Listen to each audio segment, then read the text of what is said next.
Right, so out of all the Collector Week articles, I'm sure this one's going to be of interest to the most. So, for collectors of sealed products, this article will be of particular interest as it's sure to be a source of much conversation over the coming weeks, months, and years.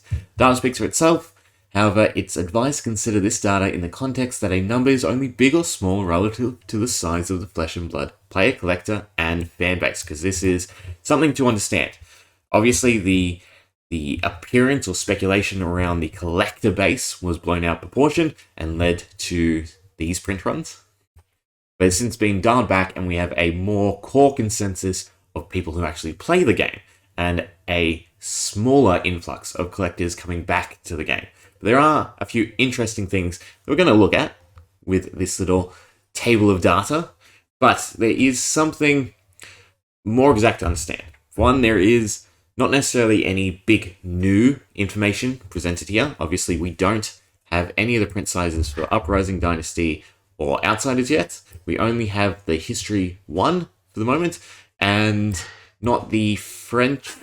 Wait, no. This is Black Label, so this is the independent languages, not English. That did have the black border, so that they did not look as jarring as the white border cards. But there are a few things to sort of dissect. So for one, they've separated it by North America and the rest of the world, which I think at that point, it would have been nicer to see it separated more, because we have the Asia Pacific side of things, which I know is quite big. If you sort of look at it in the scheme of where all competitions sort of are, this should almost be three things. It should be North America, it should be Europe, and it should be Asia Pacific. And that would be very interesting to see. So I'm curious, because obviously us plus Europe is not, or at least we did not get as much product. There's probably more sitting around in America. Okay, so what is of interest? Well, obviously we have the print sizes for the first three sets, and then we also have the print sizes for the unlimited printing. So it's worth noting here that both Welcome to Wraith, Arcane, and Crucible of War all have sizable unlimited prints. Well, actually Crew's not that sizable. Okay, it's equivalent to Monarch's First Edition, but it's less than Tales of Aria and Everfest. Then Arcane Rising is above Monarch, but again, less than Everfest and Tales of Aria. Sorry, Ali keeps tripping me up. I don't know why they didn't do Toa. And then Welcome to Wraith is by far the biggest. So if you were to look at this in the lens of the amount of cards from these sets, well, Crew actually has the smaller populace of cards. That means there's less rainbow foils, there's not less cold foils in comparison to the alpha and beta set, but overall the population of Cheyennas, of Arcanite Shards is less. So that's something worth considering, because it definitely gives more value to the Crew Unlimited boxes. Out of all three of these, Arcane Rising has seen the most dramatic growth in the Unlimited boxes, but that shouldn't necessarily be the case given this rationale. Crucible of War should be the boxes that will accrue the quickest, because again, that total populace of cards from that set is going to be less than Arcane Rising, and especially Welcome to Wraith. This is actually very interesting to see. This is a sizable unlimited printing. I know for collectors, obviously we want first edition cards. The benefit of Welcome to Wraith is the fact that, red is pink. So there is not only a discernible difference between first edition and unlimited for Welcome to Wraith, but there is also the first edition and unlimited tags. So that is something worth noting. But yeah, I'm very interested to see what happens with the Arcane Rising boxes, because I'm going to assume this is larger than a lot of people were sort of thinking. I mean, the total amount of boxes of Arcane Rising, Welcome to Wraith, and even Crew are greater than Monarch First Edition. Now, I am curious why they didn't release the unlimited versions. Because again, I think this is the only bit of new information. I'm pretty sure we had these at least theorized, and of course we had the announcement of Monarch, Ali, and Everfest previous. There's also a little bit of a worry if we scroll down. Yeah, Everfest Unlimited is yet to be released. So again, there's no question, it is printed, it's sitting in a warehouse somewhere, and we may see it come to market. I doubt it would ever be necessary because it's not a powerful set, so to speak, because again, it's a supplemental set. So there is no benefit of drafting it. So there's no real necessity for people playing it. And the cards themselves, yes, there might be a couple of staples, but I don't think there'd be enough floating. Because another thing you've got to understand is the way Flesh and Blood is going to progress. The value of these older sets is going to very much go up and down, depending on who they decide to make. So for instance, Light and Shadow gave rise to Monarch boxes once again, because we know Prism cards are worthwhile, we know Chain cards are worthwhile, and all the Dark and Light, or Shadow and Light cards will, or can be speculated on, that they will see play with this new set. Everfest, however, may not, unless, there's something that ties into it a lot stronger. Anything that touches on the elements, well, Tales of Aria is going to go up. Anything that touches on the core heroes are obviously going to go up. But Everfest is a bit of an interesting one because, unlike Dynasty, it doesn't support all the characters, because obviously it doesn't have Assassin, it does have everyone else, but it is very much split up, and its value, or the necessity for it to be broken up and hunted for cards, isn't going to be there. So I'm curious to see what they do with it. I don't think it's necessary. Right, so then the next stage of sort of speculative thinking, or theory crafting if you will, is using these numbers, especially crew.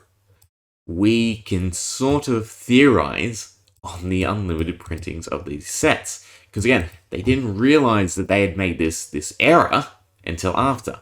And the way First Edition and Unlimited was printed were one after the other, and relatively quickly before First Edition even hit the market, Unlimited was being printed. So I'm going to discount Welcome to Wraith and Arc because, these are 10 times greater, whereas Crew is, 4 times. I'm not saying that there is 500,000 Monarch Unlimited boxes, but I do think we could theorize that there's going to be at least double. Maybe not in the case of Ali. I would speculate that all of these would be maybe around the 300,000 mark. Everfest, God, if they kept up that theory, there could be 400,000 boxes sitting there. The Legend Story Studios must know something. Okay, for them to do 2.0 off of just the community backlash, they have to know something about these numbers. And I think it's going to get worse before it gets better. I think these numbers will be pretty atrocious. Somewhere between the ballpark of double to 500,000. Again, if you think about it in terms of printing investment, well, we know this is sort of the upper limit at this stage. Because again, Welcome to Wraith came out, the Unlimited came out and was still being printed during this era.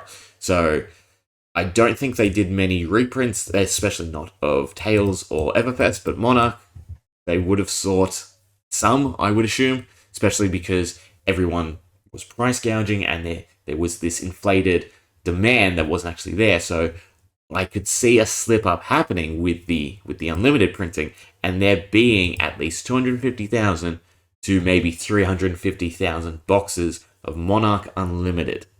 With that said, what about Uprising Dynasty and Outsiders? I think it is sort of safe to assume that they circled back to this level. So maybe 100,000 to 150,000 of these sets across the two. Again, they would have drastically shrunk it. And I would assume that they would be using more of a reserved approach, not investing in a large amount of printing, but rather reprinting when necessary. That would be the correct correction to make with boxes. But yeah, I don't know. Definitely going to be a stir. I might quickly look up, see if there's many Reddit posts on it, and also, TCG Player in terms of I'm really interested in seeing how the Arc and Crew boxes do, because I'm guessing Crew boxes will probably jump and Arc will sort of taper off. Right, so I've just gone ahead and got them all up. So Welcome to Wraith. Growth over, we'll do the year. Yeah, there we go. Going up, up, and up. Right, so it's about 100. Arcane Rising, seeing far greater growth at 135 currently. And surprisingly to me, Crucible War is actually close to Arcane Rising. As at 126, right? I got it right at the end. Yeah, but what sort of threw me off is this. So Gameology is one of the stores I use. They have unlimited boxes. They generally are very competitive and watch the market, and I've seen them steadily increase Arcane Rising, Welcome Wraith, but not Crucible. So it might be time to just snap up a few extra boxes. I do have 2 or 3 cases and then some loose boxes, but not that much of unlimited. I sort of decided against it when we found out about Monarch and everything, but it was stupid. These sets were well worth investing in the unlimited printings, but I've found a few other places with decently priced, especially if you compare it to, obviously, remember these are in Australian, so this is 180 Australian versus current market price being 130 here on TCG Play. But yeah, so of this, if we go back to the print run, Populace roughly was at 260, 270, 200,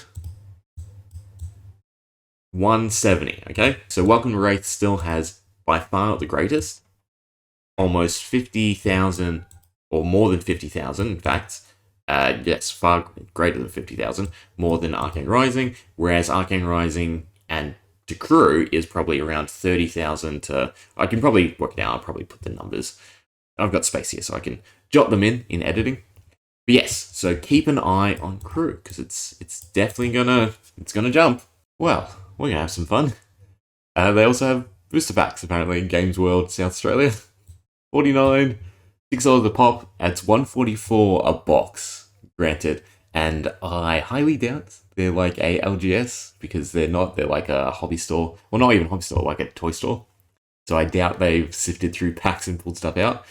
So yeah, I think we'll have some fun opening some Crucible War Unlimited. Methinks someone had a similar idea in stock, but it's not. Unless they've taken it down, given the article. I've seen Gameology do that a couple of times, where they've taken it out stock, and then it's back the next day. I'm not sure if I'll grab the ones from Gameology. I might snag up all these loose boxes, especially if it's from a place that doesn't look like it opens. Might be worth it. At least I can have some fun with the loose packs. Always go past one, that's the other thing. Have you ever done that? I've done it a lot. Bingo. 135. Only one left. I'll take it. Well, we reached the final page. 8, apparently. So we do have Millennium Comics. 150, and they've got 15.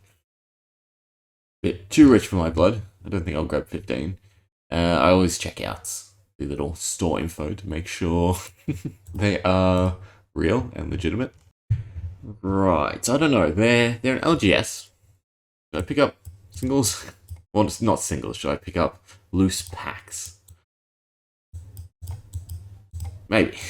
I'll think about it. What I do want to sort of see, because they are far back on Google, is if I grab 4, if they send me a case.